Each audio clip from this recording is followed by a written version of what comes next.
Good afternoon. I'm Sunghyun Park, Vice President of Shinhan Financial Group. I'm in charge of strategy and sustainability at Shinhan. Also, I'm a member of the Asia Pacific Banking Group of this year's UNEP FI's Global Steering Committee. Welcome to UNEP FI's Regional Roundtable's high-level session on net zero policy of Korea, and I'm very excited about this session. Unfortunately, due to COVID-19, many of the environmental groups and financial institutions from the region could not attend the roundtable in person. But still, I hope this session will help us have a more in-depth discussion with a focus on Korea.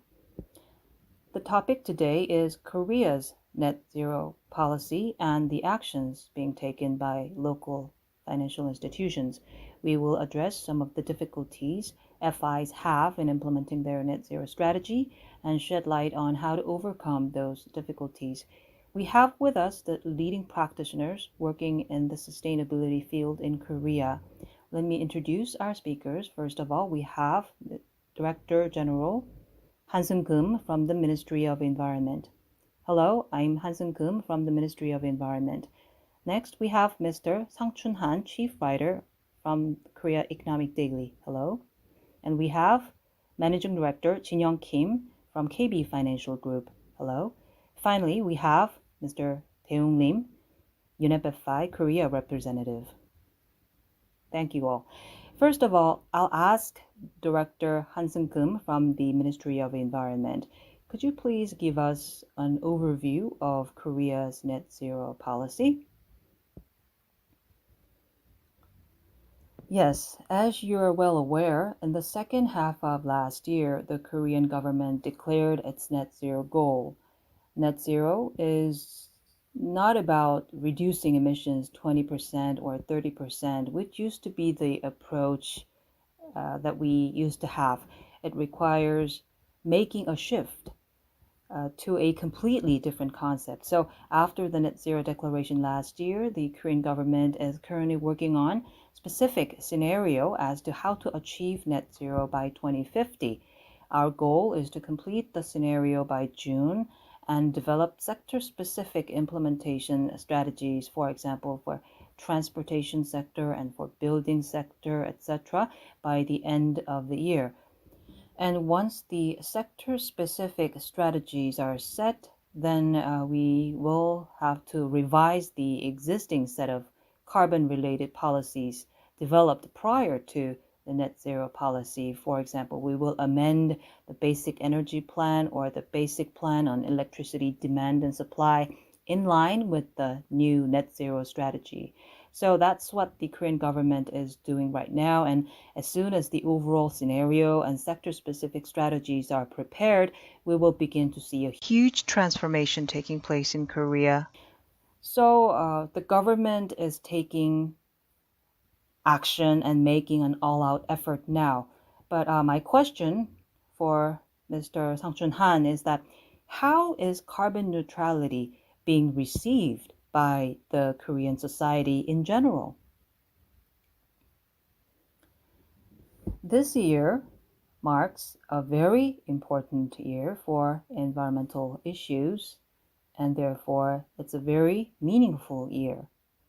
Personally, I myself participated in the negotiations related to the Kyoto Protocol as a private sector representative. And this year, there is a new Biden administration in the US. And the previous US government was believed to have made setbacks in its environmental policy. By contrast, one of the first executive orders signed by the new US President Biden was to rejoin the Paris Agreement, and a climate summit, albeit on screen, was successfully held. Very meaningful series of events. So I'm all the more happy to see that we have gathered here today for this invaluable discussion. In fact, we are faced with many problems today. Like President Biden, we also need to consider the environmental issue from an ethical point of view. This issue is a bigger problem than nuclear weapons, given the huge casualties caused by extreme weathers, such as droughts, floods, and tsunamis. So the environmental issue has become a very ethical issue for humanity, and it is very important for us to have a practical point of view about this issue. So governments around the world will, of course, try to prepare their own policies, but the environment is a public good. So it has to be addressed by a universal body like the United Nations. This is also the thinking of President Biden. So we need to take this issue very seriously. What's important here is implementation. CO2 gets accumulated over time. It's not a passing phenomenon. So in terms of implementation, the potential conflict between the US, which used to be the largest emitter, and China, the current largest emitter, is the biggest obstacle, both in the pre and post Kyoto Protocol era. Indeed, environmental challenges are on the top of the agenda of the Korean government, and also it's a real concern to the general public. To give you some context on the implementation of government policy, first off, Korea's presidency is limited to a single 5-year term, which makes it hard to ensure continuity of policy. Ensuring continuity of policy is key to implementation, and it can lead to real benefits for the citizens. The current administration is aiming for net zero by 2050, but if we look at its industrial policy and the nuclear exit policy, there appears to be a mismatch or inconsistency between the goal and the means that the government is trying to use. So a lot of confusion on the side of the private sector. Without a strong consensus built, I'm concerned that policy may change with the change of administration, and this problem has been pointed out in the media over and over again. So in this meaningful year, the government needs to understand this basic problem exists if it is serious about making real progress.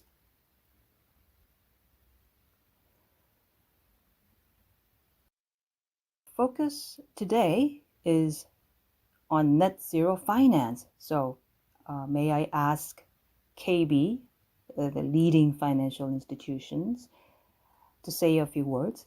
Hello, I'm Jin-young Kim, Managing Director of KB Financial Group. KB Financial Group identified decarbonization as the highest priority in achieving net zero. So in September last year, we became the first financial group in Korea to declare a shift to decarbonization of finance.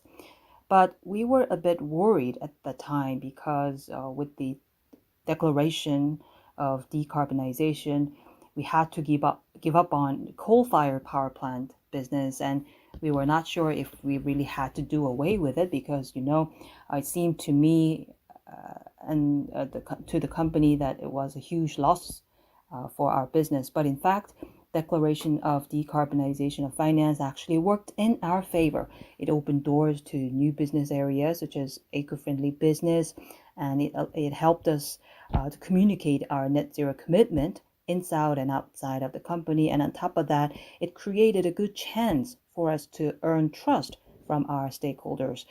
The board of directors championed our decarbonization declaration, and finally, today we have become the first Korean financial institution to declare decarbonization of finance. Secondly, with the declaration, KB decided to discontinue project financing or bond underwriting for new coal-fired power plants. And in February this year, we joined the Equator Principle and put in place a rule that KB will no longer participate in large-scale development projects with high potential for environmental damage. In April this year, a banking alliance for net zero was formed under the wings of the UN. It's called Net Zero Banking Alliance. KB Financial Group and Shinhan Financial Group became signatories to this alliance. To give you more background, Net Zero Banking Alliance was formed under the leadership of Mark Carney.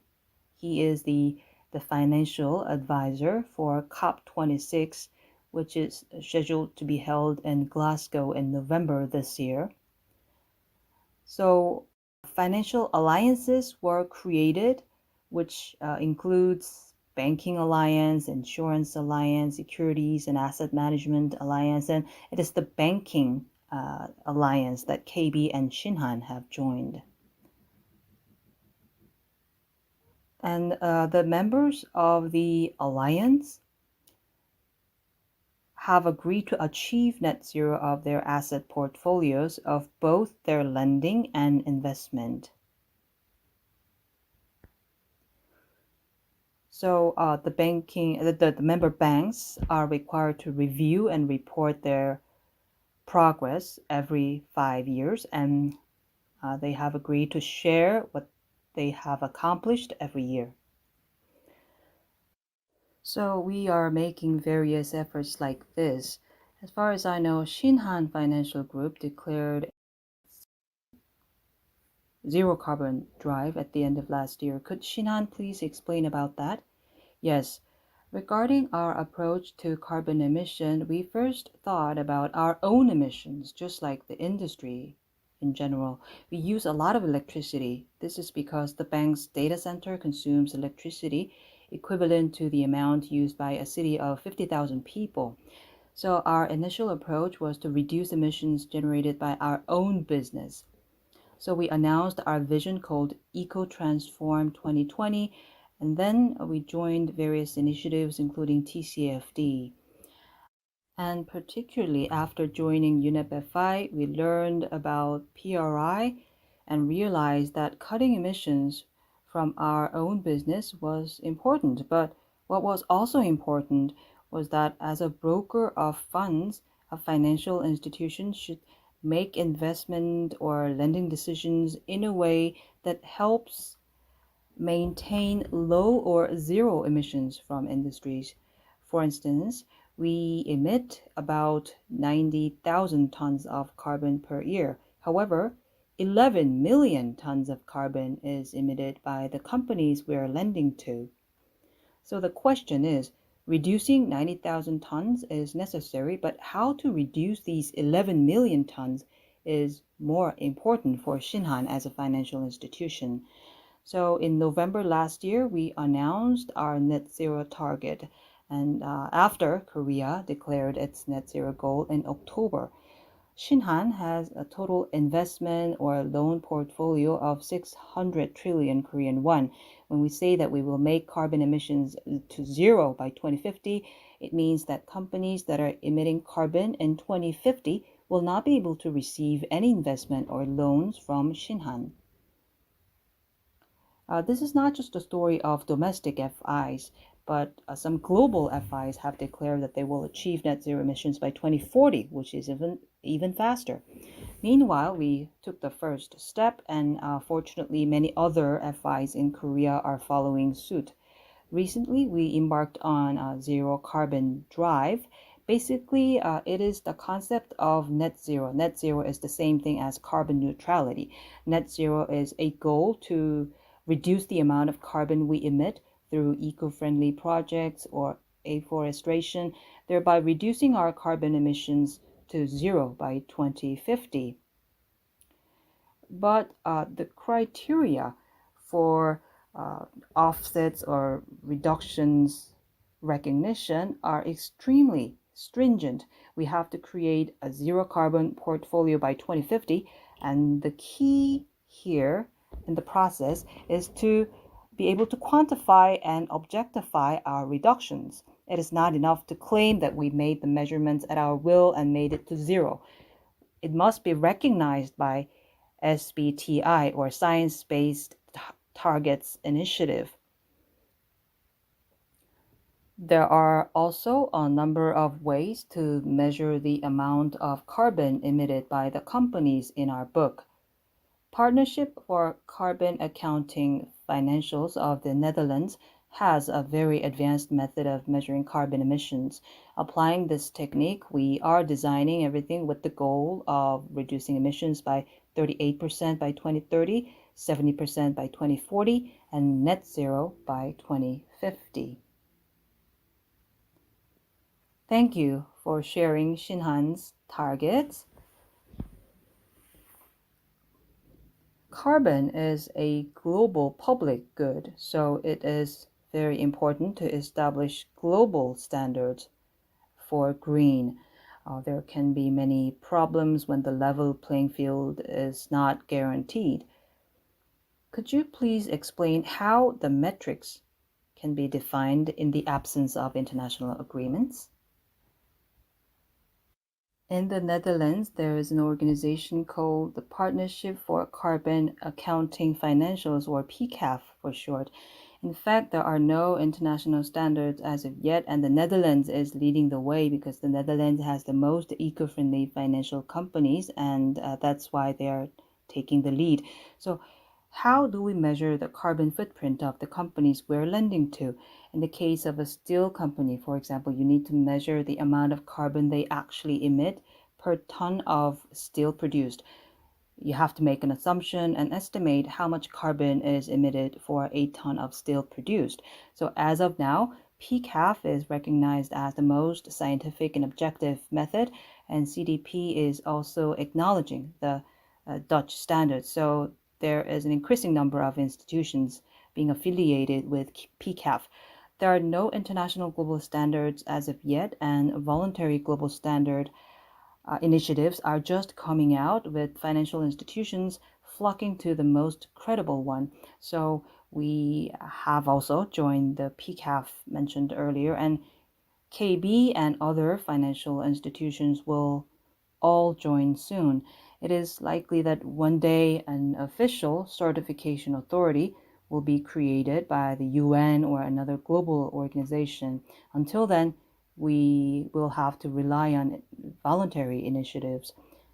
Yes, in fact, in March of this year, we also joined SBTI and PCAF that you just mentioned. The difference between these two initiatives is that SBTI is an initiative that provides a baseline when setting targets to reduce carbon emissions, and PCAF is an initiative that provides a guideline or methodology for achieving those targets. These guidelines came out at the end of last year. The most recent one is the PCAF methodology. KB is working on advancing its risk management system in line with this methodology. So, for example, what is the amount of carbon emissions from our asset portfolio? What industries are emitting carbon? How much are they emitting? And how do we adjust our portfolio at some point in order to achieve our targets? So we are working on a management strategy to address these questions. I asked this question because what I had seen in the past is that recommendations, if not properly implemented, they're not effective, they're not legally binding. As consistency is key in responding to the environmental issues, it's critical to have laws and regulations in place. The problem with voluntary initiatives is that there's no penalty for non-compliance. This was also a critical flaw with the Kyoto Protocol. From this perspective, what we need to consider is whether these initiatives will be able to evolve into legally binding instruments. Unless implementation is ensured, things can fall apart very easily. That's why I asked you this question. Since we are financial institutions, everything is linked to what the financial regulators are doing. For example, it's my understanding that the guideline for the management and supervision of climate risk is set to be announced by the end of the year. and there will be a draft issued by the end of the year. That's our understanding. And next year, the Basel Committee will notify the regulatory ratios to the financial supervisory authorities. If that happens, of course, we will do simulations and testing on our side, but if the management and supervision guideline is to be issued, it may not be legally binding, as you said earlier, but what this means is that in 3 to 4 years' time, it is very likely that there will be active supervision by the financial regulators taking place. I have a question for Director Kum from the Ministry of Environment. Even if companies take action voluntarily in an era where state power is ahead of corporate power, government guidelines are absolutely needed on these kinds of issues. Even if the private sector leads the way, if the government does not follow it and support it, the private sector can do only so much with their voluntary compliance with the international community's recommendations. When looking at the current government's energy policy from this perspective, the private sector is leading the way and moving toward international agreements, but the current administration seems to be trapped in the Galapagos syndrome on the environmental and CO2 issues. Then, even if the private sector strives for carbon neutrality based on a sense of crisis, it cannot go further if the government is blocking the way. What's your opinion on this?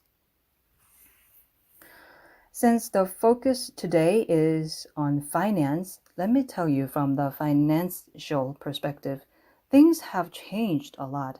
10 years ago, when the government's Green Growth Initiative was launched, green finance was also part of it. But at that time, it didn't really take off and just disappeared. But now the framework has shifted from green growth to net zero. It's been upgraded, so to speak. And there are a lot of things that the Republic of Korea misses. For example, in the past, when the issue of regulating ship fuel was raised at the International Maritime Organization, Korea did not take any action right away, saying that, hey, there's no legally bounding regulation whatsoever. But suddenly, IMO made a decision. IMO's decisions immediately take effect as international regulation. So ships that fail to meet the ship fuel regulation were not allowed to enter any ports. So there was big bewilderment in the industry. The same goes for this. The framework of green finance has shifted now. For example, TCFD does not have any enforcement power, but the contents discussed there are reflected in the policies and regulations of central banks and financial supervisory authorities around the world, and then they directly affect the financial institutions in Korea as well. Therefore, the Ministry of Environment, FSS, and FSC are closely working together. For example, in the case of emission trading, only spot trading is allowed in Korea, but futures and options are all available in the European Union. So we are also encouraging financial institutions to participate in these new types of trading. The biggest challenge before was the lack of clear definition of what constituted green for financial institutions. So we are now working with the FSS and FSC to create K taxonomy or green classification system. Based on this, you can determine which economic activities can be classified as green. The reason finance is so important is that regulation alone is not enough to deal with greenhouse emitting companies. After all, funds and financing is very important for companies because profit maximization is their top priority. So what standards do we need to make sure money flows into low carbon activities? This is what we're trying to do with K taxonomy. We're currently working on a draft, and if completed after expert consultation, it will accelerate the development of green finance in Korea considerably. Also, if I may add, the government has the most information on various climate risks, such as information on greenhouse gas emissions. But how can financial institutions use and take advantage of this information? what's the right format of data for financial institutions use? Can those data be processed to fit the purpose of financial institutions? To answer these questions, we're doing a policy research on what kind of information, reports, and guidelines are needed to respond to TCFD. I think the outcome of the research will be very helpful. Let me further elaborate my answer to your question, Mr. Han. Initially, environmental disclosure strongly relies on voluntary disclosure. It is about voluntarily disclosing information on the environmental policy of a company or a financial institution, information on its risk system and carbon emissions from its asset portfolio. And in the next phase, it becomes mandatory disclosure. Once enough data is accumulated through mandatory disclosure, then it becomes a regulation. Korea is at a stage where it is transitioning from voluntary to mandatory disclosure, and Europe is moving from mandatory disclosure to regulation. About Net Zero Banking Alliance that KB mentioned, you said there's no penalty whatsoever for non-compliance. In fact, we have to submit an annual report to the Alliance for the next 5 years, and we must follow the comply or explain rule, under which members must comply or they must explain in detail why they cannot comply. So there's this rule. The reports we submit are made available to investors worldwide. In this sense, we could say international standards are being formed and strengthened. What's more important than law is that for financial institutions, investors are a key consideration. For example, just as BlackRock declared that it would not invest in companies that do not apply ESG, the transfusion of funds is a very important factor for financial institutions as brokers of funds. Therefore, if investors cannot trust, then it's a very serious situation for us. So even if there's no regulation or law, financial institutions have no choice but to follow the trend for various reasons. There are many aspects of ESG that are subject to external effects, and climate change or climate risk in particular can be internalized by market mechanisms like emission trading or carbon tax. This is why regulators around the world are particularly keen on climate change among all the ESG issues. With the need for net zero in finance gaining ground in Korea, from 2 to 3 years ago, pension funds and insurance companies started to declare decarbonization of finance one by one. And this year in April, 113 financial companies joined in declaring 2050 net zero and endorsed climate finance. These developments indicate that going forward, ESG, or more specifically, internalization or institutionalization of climate risk will be further accelerated. Mr. Park, Vice President of Shinhan, mentioned net zero of the asset portfolio, right? For a financial institution to achieve net zero of their portfolio, it should be able to identify risks in all industry sectors, which seems to be a daunting task. How are you going about this difficult task? Yes, as was mentioned by Mr. Han from Korea Economic Daily, if only one or two financial institutions step forward and pursue net zero, they may end up losing their customers to their competitors. Therefore, there needs to be a more stringent institutional framework at the early stage, at the initial stage. Right now, the Korean Federation of Banks, or KFB, is leading the effort to develop best practice guideline. Of course, authorities like FSC and KFB understand that the guideline is just a guideline. It's not legally binding as such, but still, if you're complying with it, if you're not complying with it, you must explain why. So these voluntary guidelines are coming out in Korea. right now. So what is most needed at the moment is data on green activities or green data. It's a big challenge for us. Shinhan or KB may ask their borrowers to provide the relevant data, but if they just do not agree and just switch to another financial institution, then there's nothing we can do about it.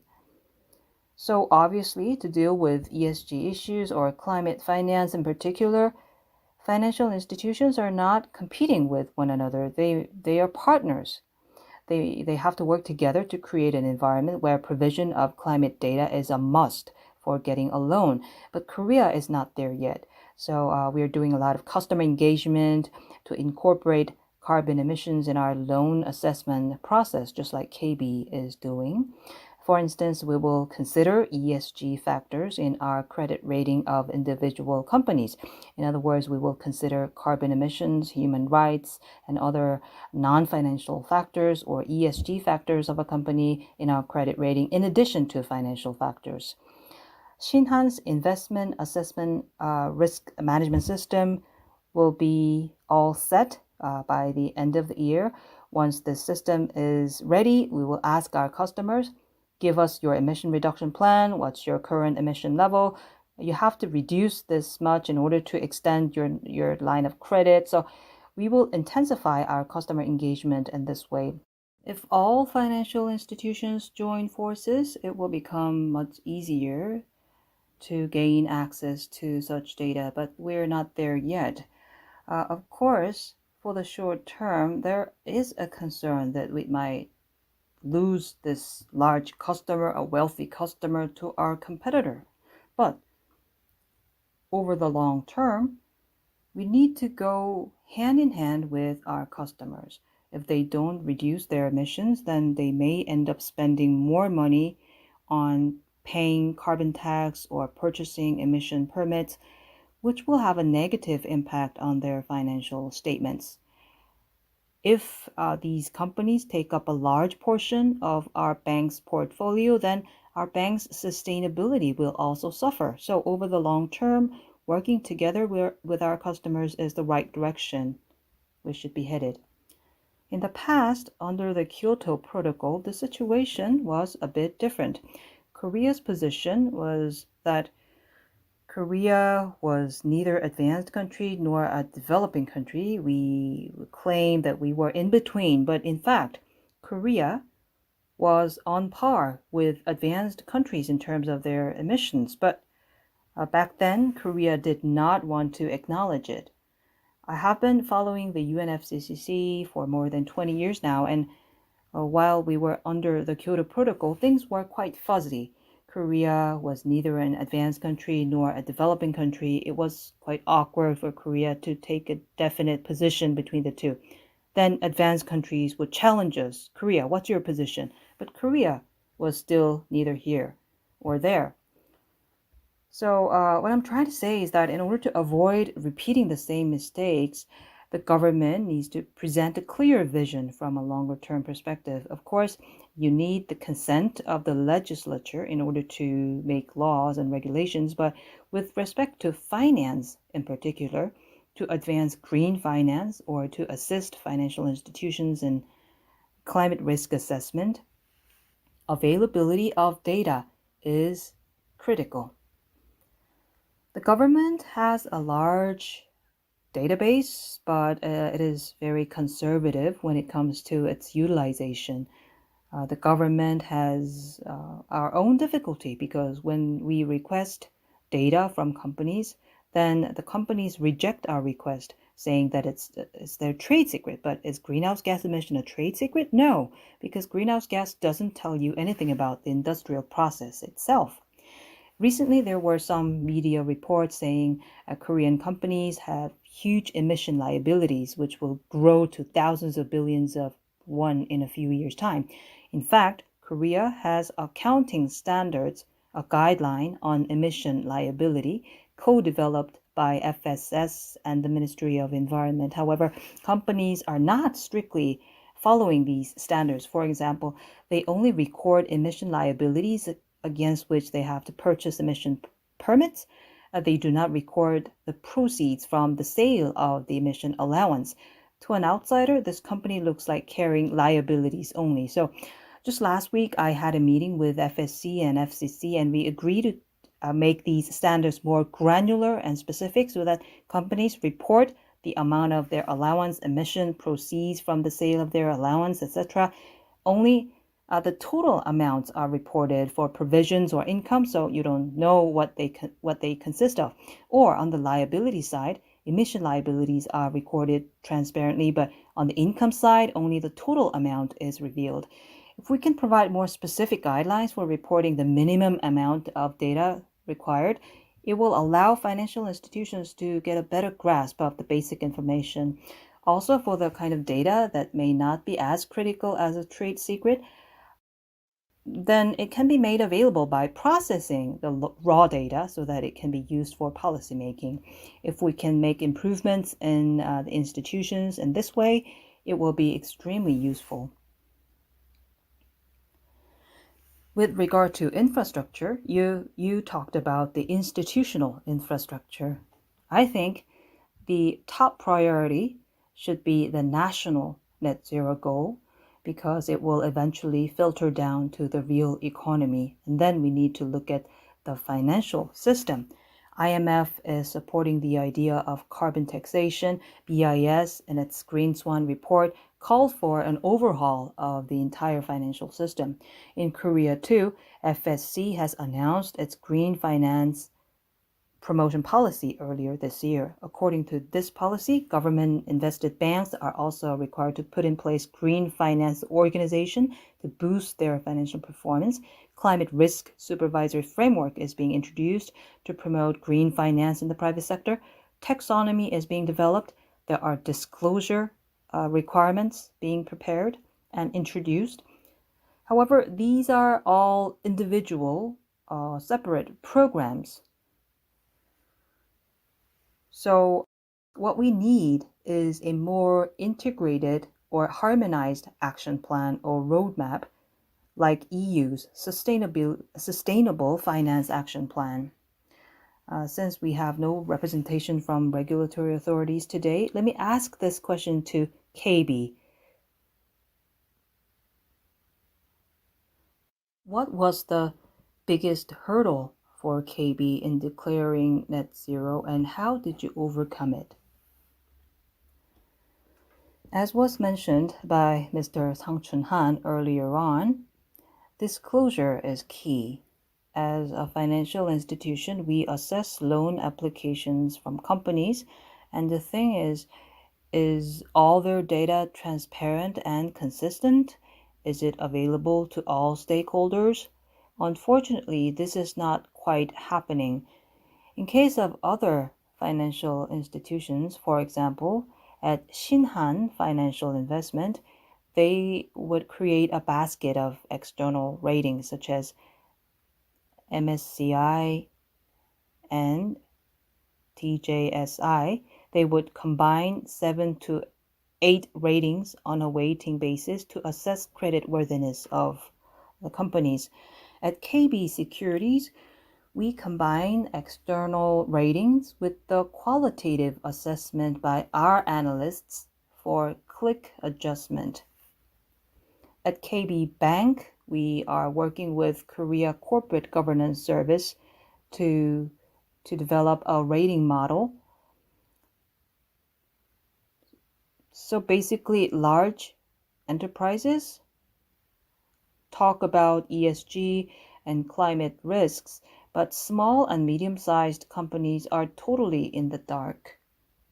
So we are trying to build a model that can help them to assess and improve the situation. To achieve net zero on the national level, we have to ensure access to data and data transparency, which will further facilitate our loan assessment process. So this is what we need. But on the working level, many companies still worry about assessment. They are afraid to see their assessment result and try to avoid it. But things will gradually improve as there is increasing awareness and consensus about this data issue. Secondly, what we need is a standardized classification system.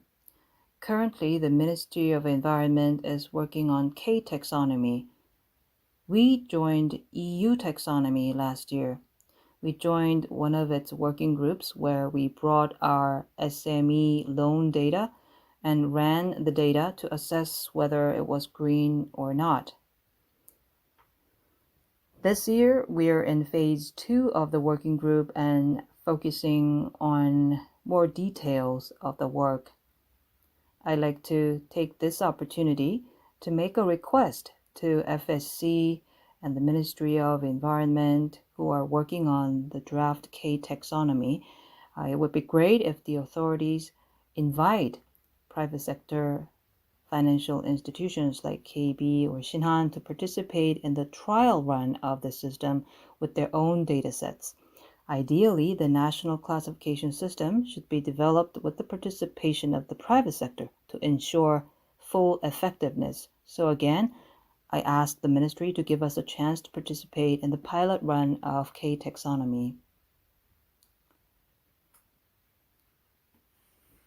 Also, another aspect of our net zero initiative we're trying to focus within our organization is that we are thinking of how to internalize this initiative. The media has been very vocal about this issue, the net zero issue. So we tend to think that there is strong consensus about this issue in our society. However, if we look at our customers or our own employees, has it really taken root as part of our culture? That's not necessarily the case. So what we financial institutions can do is to try to engage more customers by developing diverse ESG products and establish this as our corporate culture. So we're working very hard. So Mr. Han, instead of scolding us too much, could you say a few words of encouragement for us? Right. We have a very important meeting, COP26, coming up this year, and ESG is increasingly becoming a hot topic in the Korean society. Indeed, there is a lot of media coverage about the climate crisis and the need for considering ESG in our society. I see this happening as someone who's working in the media industry. As was mentioned by KB with regard to the provision of corporate data, this can be done very efficiently once the government introduces reporting requirements. Therefore, there is a certain role that the government can play in terms of the product or output. There's certainly a limitation to what the private sector can do.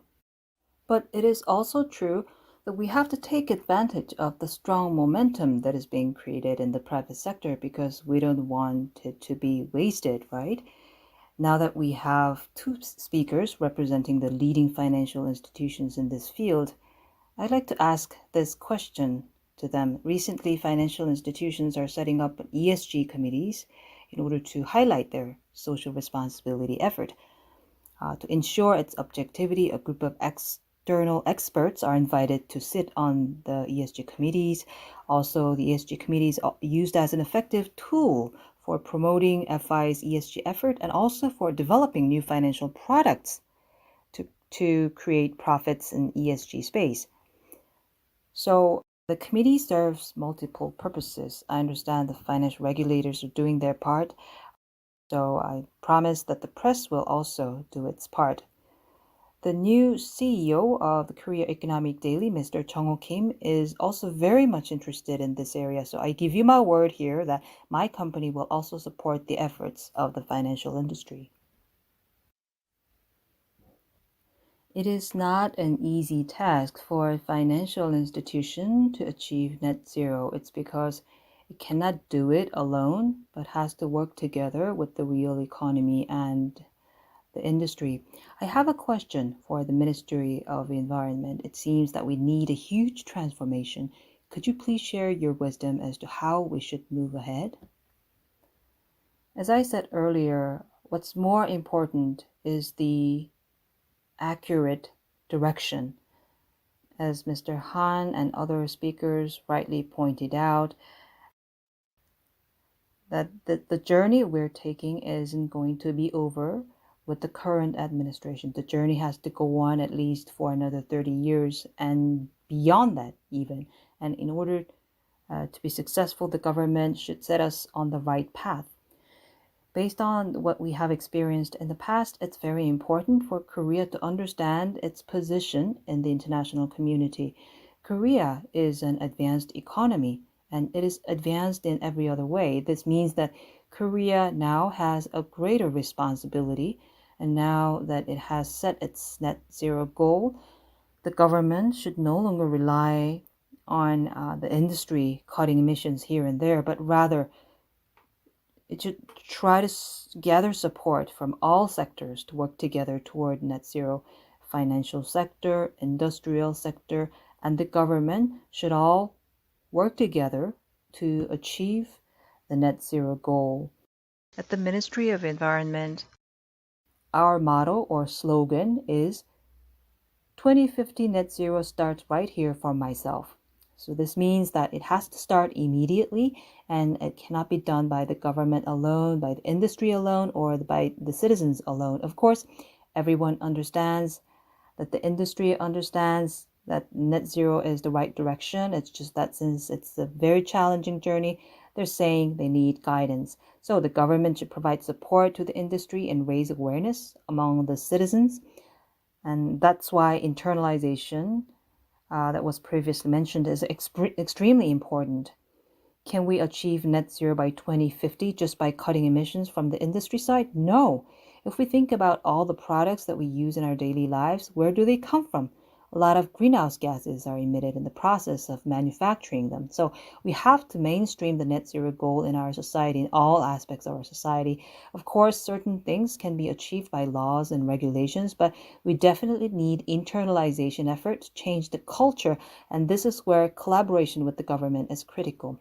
Especially when it comes to finance. I have been working in finance for a long time, and I have been working very hard for the advancement of green finance in Korea. So I can confidently say that if we can gain access to the right data and utilize the data, share the data, so that we can move to a low carbon society, then I think that's a good thing. So the Ministry of Environment, the Financial Supervisory Service or Financial Services Commission should work together to build an institutional foundation where such critical data can be made available more easily.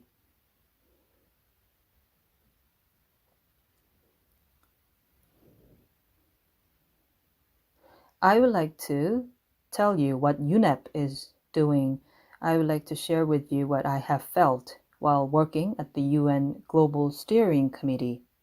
UNEP FI is pushing for net zero with a tremendous sense of responsibility. It created a Net Zero Banking Alliance. Over a relatively short period of time, 43 financial institutions joined the alliance as founding signatories in April. I would like to share what I have felt with these net zero initiatives. Risk database and risk scenarios and analysis tools, and human resources, the experts who have been working in this field 10, 15 years. So in those three aspects, UNEP is very much ahead of us. This is what I felt. But as was mentioned by Director Kim, the international community is asking a lot of the Asian region, in particular Korea and Japan. there are higher expectations for Korea and Japan. So I hope that occasions like the Asia Regional Roundtable should be organized more often so that we can have active discussion about how regulatory authorities and financial institutions can work together to move ahead. KB was lucky to make a head start, but other financial institutions need some guidance. That's why I keep asking UNEP FI to share with us best practices and benchmarks. So by organizing events like this, I hope that more information can be shared, information on specific approaches like carbon measurement methodologies and climate scenarios for emission reductions. Indeed, UNEP FI is developing a number of programs to do this. Mr. Taeyong-nim, as Korea representative of UNEP FI, what's your take on this? UNEP FI is leading the Net Zero Initiative and Net Zero Alliance, which was just mentioned, and conducting pilot projects in banking, insurance, and investment with TCFD. Korean financial institutions, especially UNEP FI signatories among them, are taking the lead in this space, at least in the Asia-Pacific region. And Korean regulators, especially Financial Services Commission, FSC, hosted a session last year on climate risk management with other regulatory authorities in the region participating, and FSC delivered a presentation there. I strongly believe that Korea can be a model country for the Asia Pacific region in the field of climate finance as well. As the majority of UNEP FI members are financial institutions from Europe and North America, there are not many programs focused specifically on Asia. So I think we need to develop the regional programs further. All of our speakers here today are setting out on a net zero journey together. Could you share with us your final thoughts? What's your advice for financial institutions in Korea and in the region regarding climate risk management and net zero target? Maybe Mr. Kim from KB, go ahead first. I read an article recently which said it's important to pursue ESG, but what's more important is to strike a balance between the values lost and gained due to ESG. The article said we need to have a sense of balance. So instead of just blindly pursuing the net zero goal in a hasty manner, I think it's important to make preparations step by step. KB's approach is three-pronged. First, strategy. We have set up a committee under which there are 3 task force units. Task Force 1 is developing climate risk management strategy for KB. The effort is currently underway. Second, in Task Force 2, we are focusing on products. We're working on developing new products that can draw customer attention to ESG while providing attractive returns. So we are trying to develop ESG products. Last but not least, Task Force 3 is working on internalization. We have a campaign called KB Green Wave 2030 going on, which sets forth 3 important rules. They are no plastic, less paper, and save the energy. And we're building a corporate culture around them. It's important to set up a committee, but it alone cannot bring a real challenge. So in making preparations, we need to focus on setting the right direction and align our strategy, products, and culture with that direction.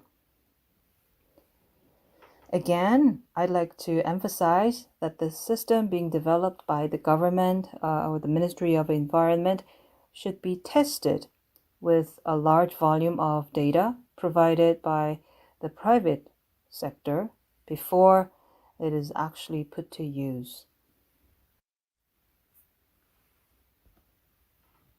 Thank you. Director Kim? Yes, we will make sure to test K taxonomy along with the private sector as soon as it is completed. Unless the needs of its users are reflected, the system will be useless. So I assure you the testing with the private sector will be done. Well, Mr. Lim has served as Korea representative of UNEP FI and led green finance in Korea, and I myself also have experience working at the UN for about 3 years. And what I have realized is that Korea attracts much attention on the global stage, unlike in the past. When Korea speaks, other countries pay attention. This means that depending on how we set the agenda, there is an opportunity for Korea to lead the global discussion, or at least in Asia Pacific. In fact, Korea is the only country in the world that has a nationwide carbon trading system. Now, the second round of carbon trading is over, and during such a short period of time, Korea has quickly overcome many problems that the EU has experienced and entered a stable stage, which is another great accomplishment. So Korea has a lot of best practices by now to share globally, or at least in this region.